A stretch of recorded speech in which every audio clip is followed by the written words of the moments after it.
Alasan Reza Artamevia restui Tarik Halilintar lamar Aliyah Mas Said.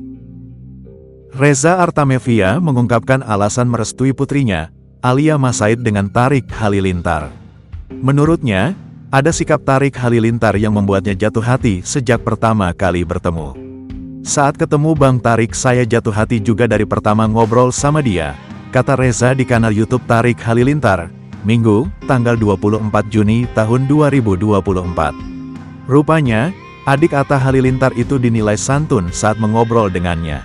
Tarik terlihat percaya diri, tapi santun. Kita ngobrol langsung. Tarik terbuka sekali cerita waktu kecil gimana. Dari situ saya merasa suka sosoknya, dia seorang yang tekun, kata Reza Artamevia.